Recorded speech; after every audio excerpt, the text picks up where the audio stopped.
అందరికీ నమస్కారం. ముందుగా అందరికీ రాఖీ పౌర్ణమి శుభాకాంక్షలు. అసలు రాఖీ పౌర్ణమి అంటే అన్న లేదా తమ్ముడు బాగుండాలి అని అక్క లేకపోతే చెల్లి అన్నలకి తమ్ముళ్ళకి రాఖీలు కట్టడం మనందరికీ తెలుసు. ఇంకా అది కాకుండా రాఖీ పౌర్ణమి యొక్క విశిష్టత ఏంటి మనం ఈరోజు గురుగారిని అడిగి తెలుసుకుందాం. నమస్కారం గురుగారు. మహాదేవ.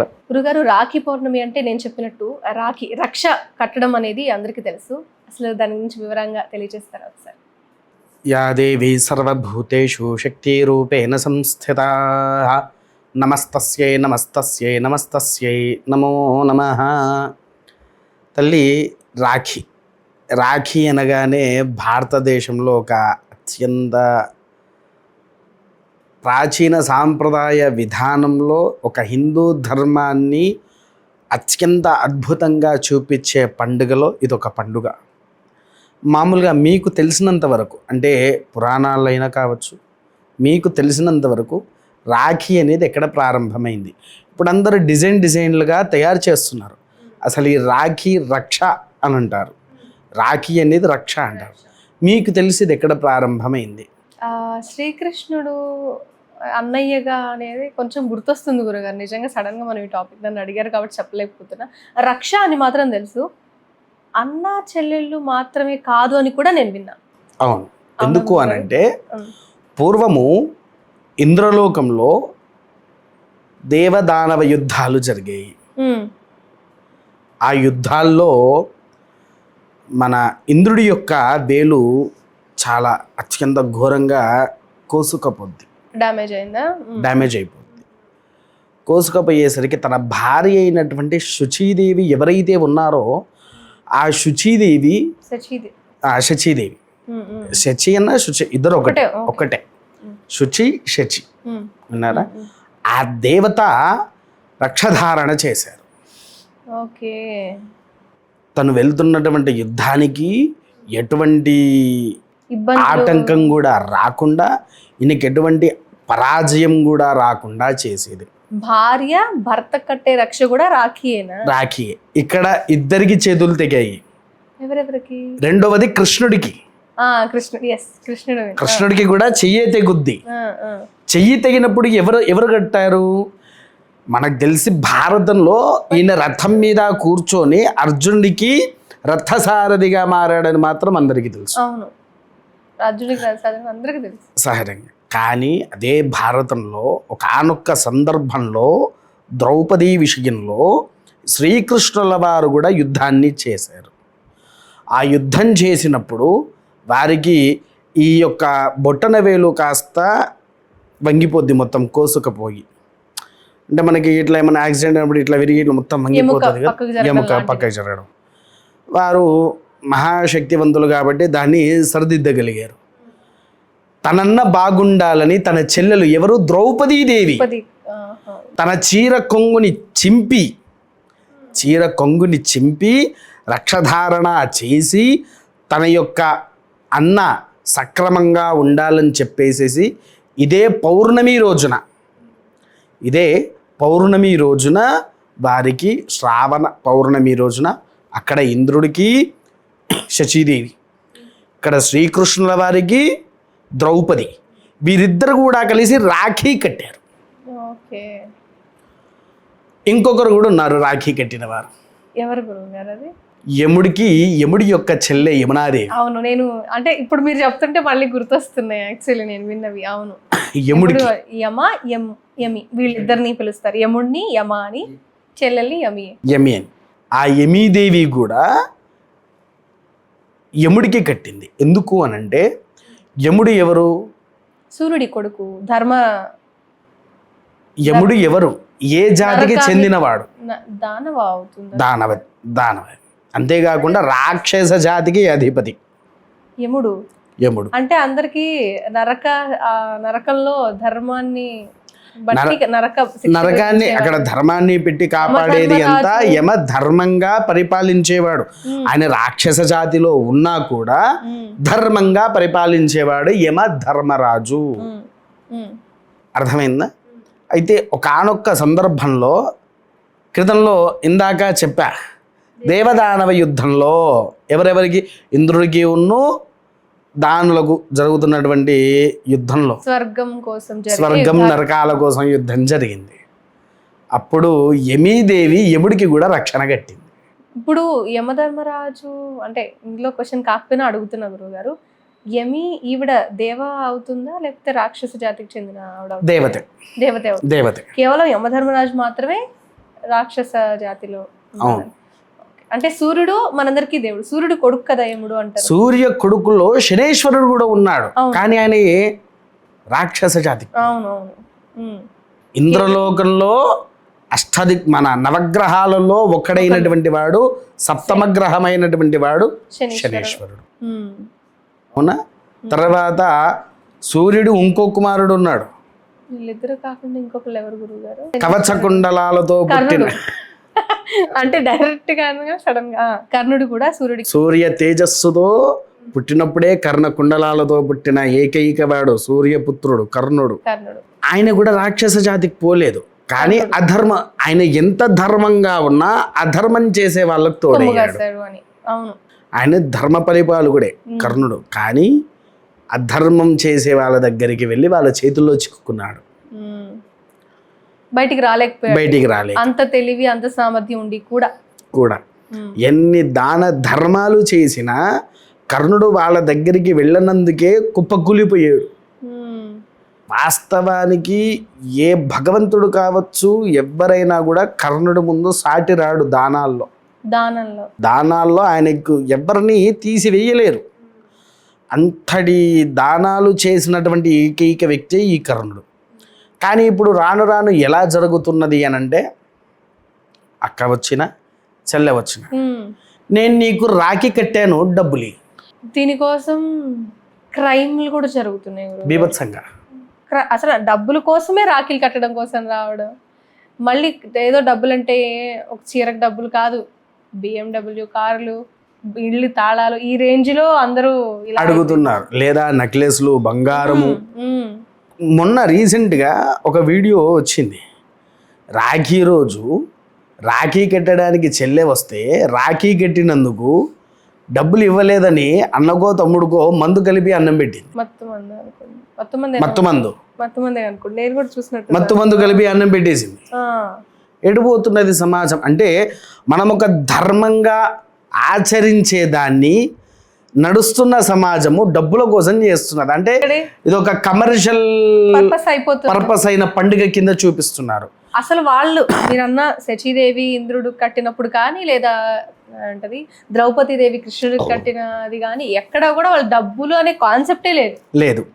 కాకపోతే సంతోషంగా ఉండాలనే ఉద్దేశంతో తీపి తినాలి. సంతోషం అని కాదు తల్లి, అక్కడ అసలు ఈ రక్ష అనే దేనికోసం ఆ యుద్ధంలో వాళ్ళు పాల్గొంటున్నారు కాబట్టి వాడి యొక్క ప్రాణం పోకుండా సంరక్షణగా ఎల్లవేళలుగా మళ్ళీ వచ్చే పౌర్ణమి వరకు నిన్ను రక్షిస్తుంది అని చెప్పేసేసి కట్టింది.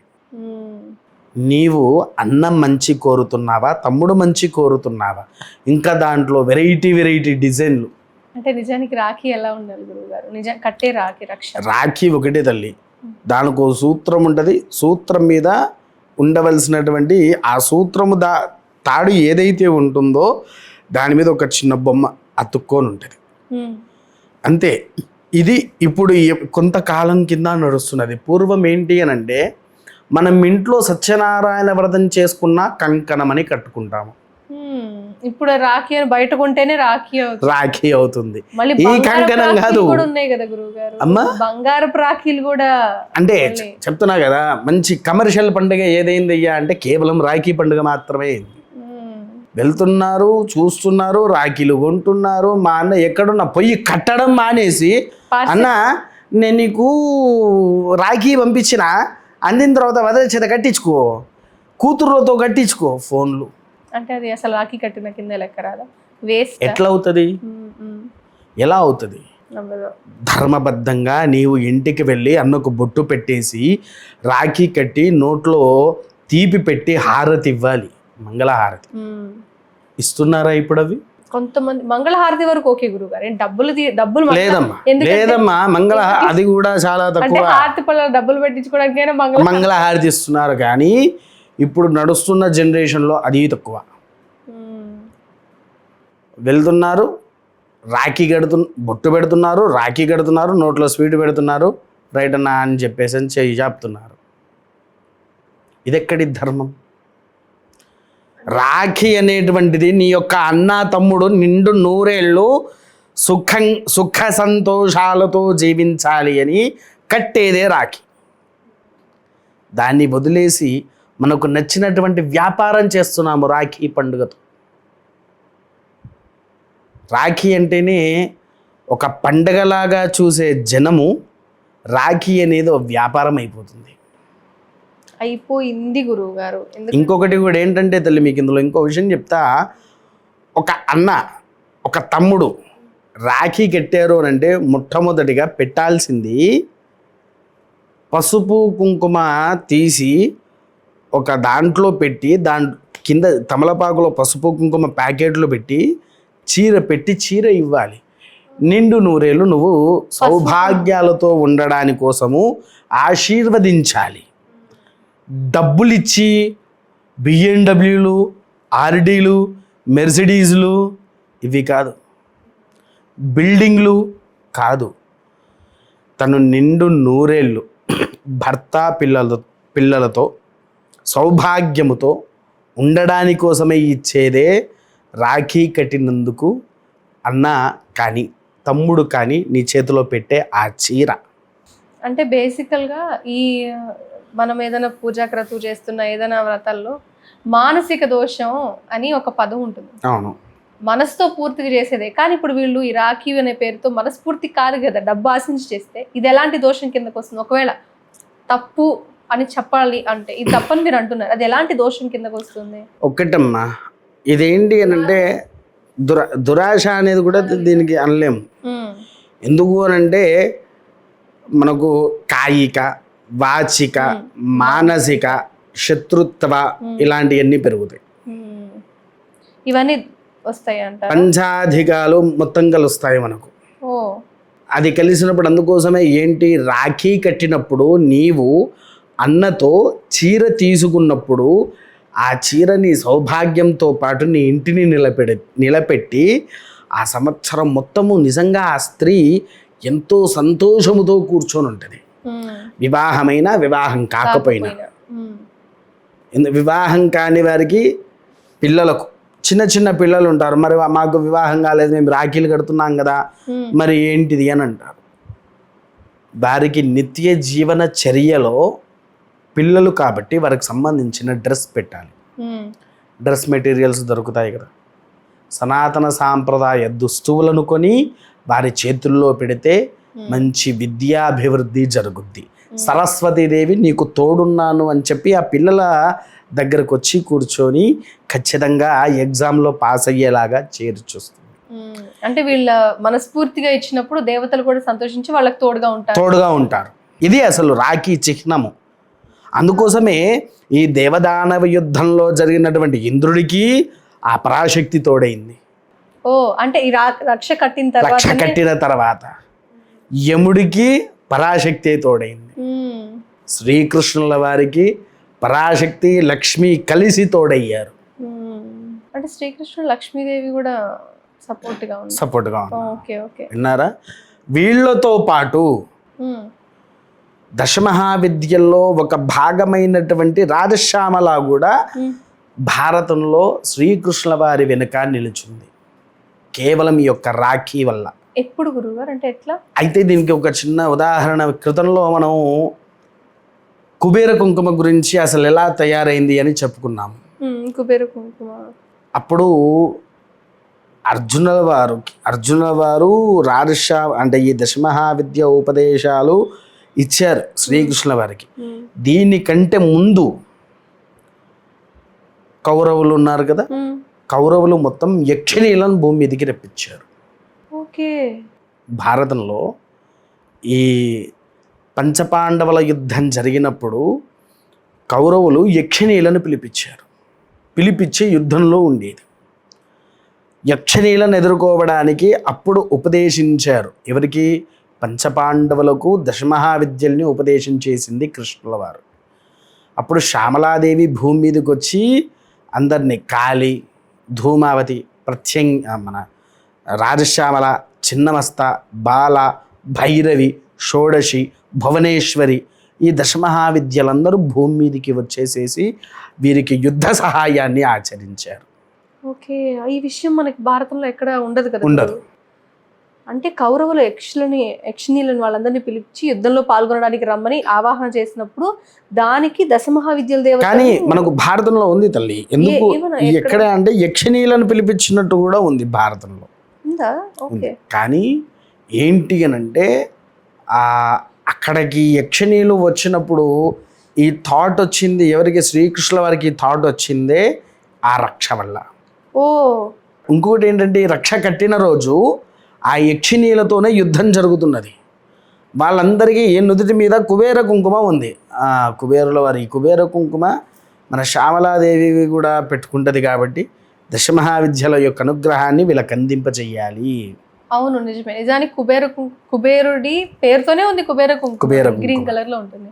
ఇంకా రాజశ్యామల అమ్మవారికి కూడా ఇష్టమైన రంగు గ్రీన్ అని కుబేర కుంకుమతోనే అభిషేకం చేయడం. అవును, అది గుర్తొచ్చి కృష్ణుల వారు రాజశ్యామలాదేవి యొక్క అందరు దశమహావిద్య ఉపదేశాలన్నీ పంచపాండవులకిచ్చి అప్పుడు భూమి మీదకి రప్పించి యుద్ధంలో పాల్గొన్నారా గురుగారు? పాల్గొన్నారు తల్లి. మన కౌరవ అంటే అర్జునుడి వెనుక వైపు ఉండి వారికి కావాల్సిన శక్తిని అందింపజేస్తూ ఉన్నారు. ఓకే, ప్రత్యక్షంగా పాల్గొనలేదు, పరోక్షంగా ఆంజనేయ స్వామి ఎలా అయితే పతాకం మీద ఉన్నారో పతాకం.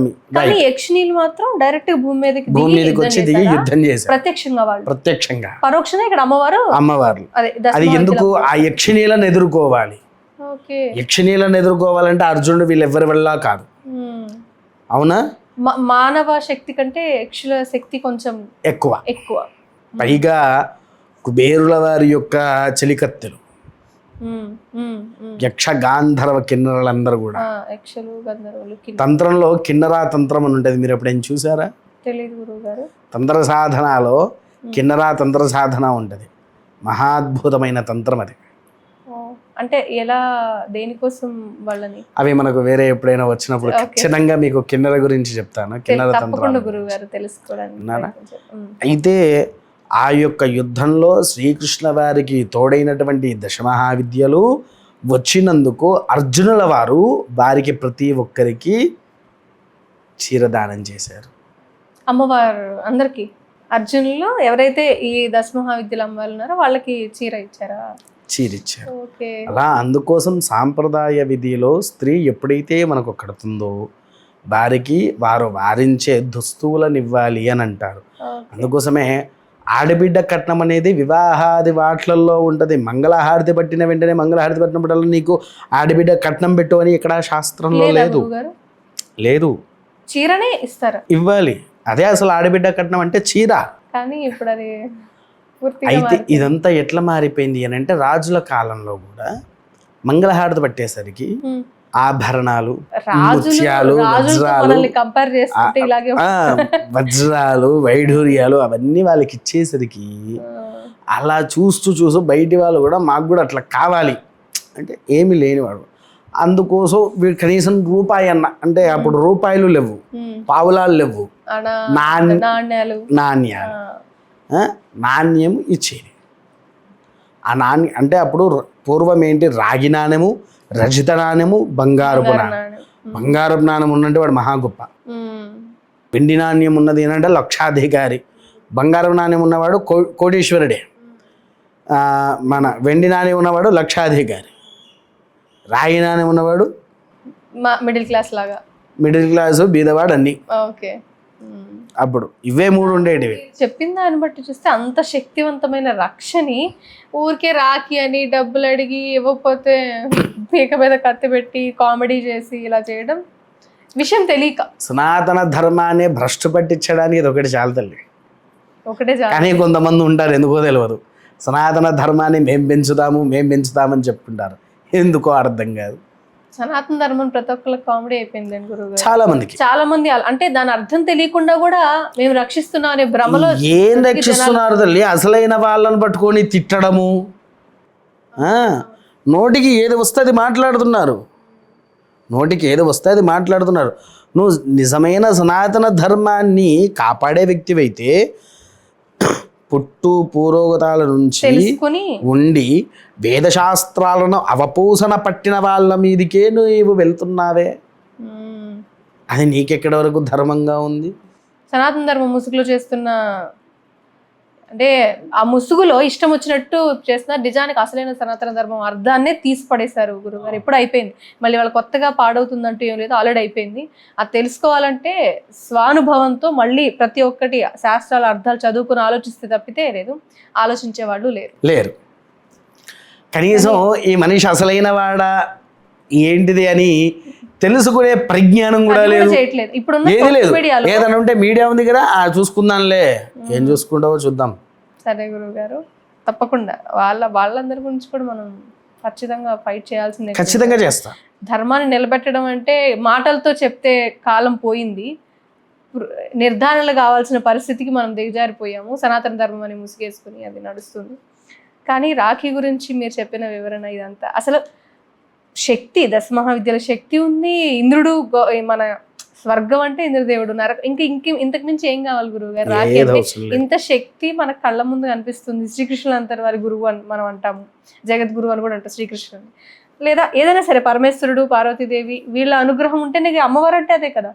మరి ఎంత ఉన్నా దాన్ని రోజు ఒక కాగితం కట్టేసి లైక్ ఇది కూడా, కానీ కనీసం మనసులో ఉన్నా ఓకే పర్వాలేదు కుదరలేదు అని అనుకోవచ్చు. అలా కాకుండా డిమాండ్ చేయటం, దాని అర్థాన్ని తీసి పడేసి చేయడం అనేది బాధగా మీరు చెప్పిన తర్వాత ఇంకొంచెం అనిపిస్తుంది. ఇప్పుడైనా కొంచెం ఈ వీడియోని మిగతా వాళ్ళు కూడా చూసి అది కాదు తప్పని తెలుసుకుంటే చాలు. అవునమ్మా. ధన్యవాదాలు గురువు గారు. మహాదేవ.